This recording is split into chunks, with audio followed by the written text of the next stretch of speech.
वो अपने घर लेके चले जाते हैं, उनको नहलाते धुलाते। अरे आप कितने गंदे में थे, भगवान को सुबह इत्र आदि लगा के पूजा के जगह पे रखते हैं और उनका श्रृंगार करते हैं, उनका भजन करते हैं अपने घर में पंडित।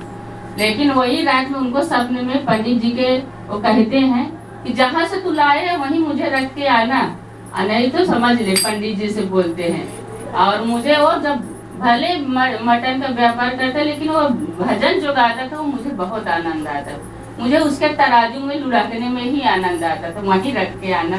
अब फिर सुबह ब्राह्मण देवता डर के मारे फिर लेके आ गए उनके घर पे, तो बोले इनको तुम्हारे ही घर, जो तुम्हें इनसे काम लेना हो लो, तुम्हारे ही पास इनको आनंद आता है और देके चले जाते हैं। लेकिन जब इतना वो सुनते हैं ना सगन कसाई, तो बोलते भगवान मेरे लिए, मेरे भाव मतलब मैं भजन करता हूँ, कुछ वो नहीं देखे तो मेरे लिए स्वयं भगवान आ गए घर पे मेरे, तो मैं आज जैसे एक दूसरा भी कार्य कर सकता हूँ, मैं ये कार्य नहीं करूँगा।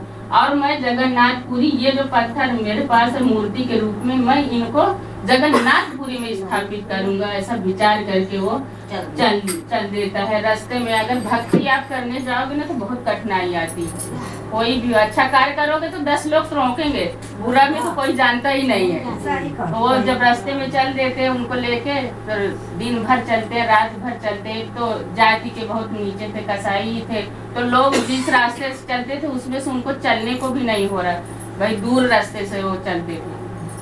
एक दिन शाम के जब जगन्नाथपुरी पहुंच के ही थोड़ी दूर में ये था कि मंदिर है, तो वहीं पर पहुंच के उनके एक कुटिया रहती है, वहाँ पे बैठते हैं, प्यास लगती तो पानी मांगते।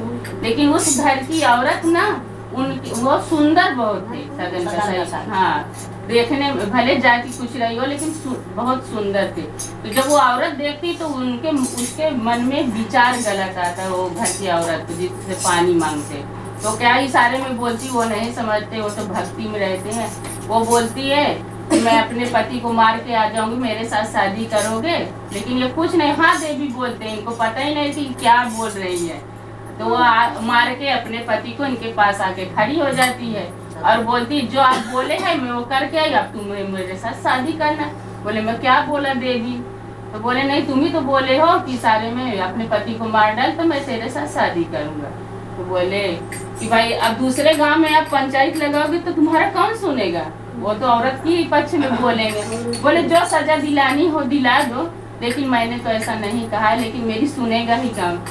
सजा के तौर पे पुलिस आती है, उनका दोनों हाथ कटवा दिया जाता है। जब सजा मिलती कि इन्हीं हाथों से तुमने उस आदमी का हत्या की है, इसलिए उनका हाथ सजा में कटवा दी जाता है। लेकिन जो वो करने जाते हैं वो निश्चय ही कर, बोले हाथ भले कट गया, जब सजा से बरी होते हैं फिर निकल के फिर जगन्नाथपुरी के लिए चलते हैं।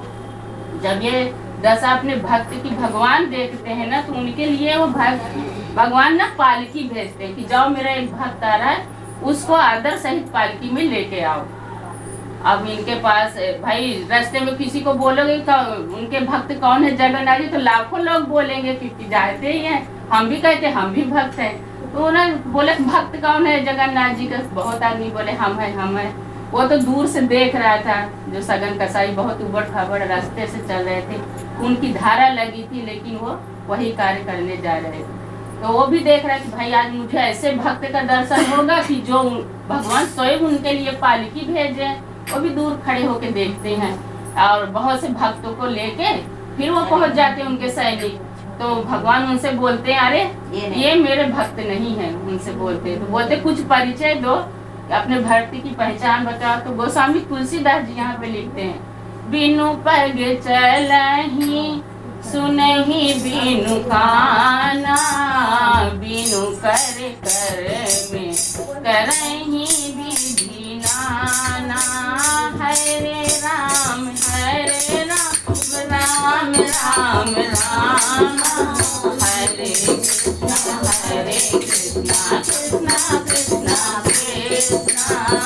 और उनको बोलते हैं, परिचय बताते हैं गोस्वामी तुलसीदास अपने चौपाई में लिए कि बिना पग के चलते हैं।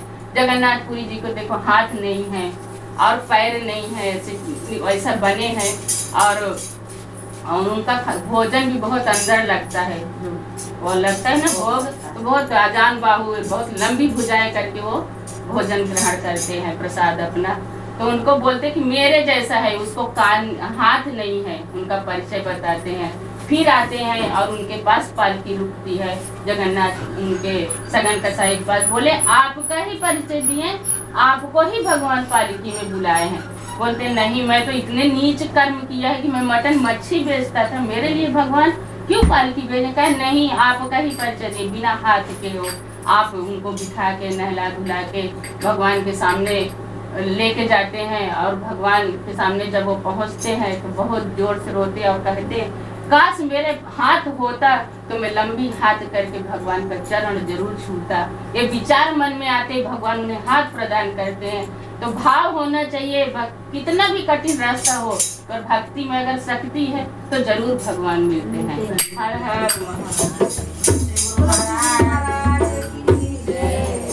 मैं तो शिव ही शिव को ध्यान, मैं तो शिव ही शिव को ध्यान, जल से स्नान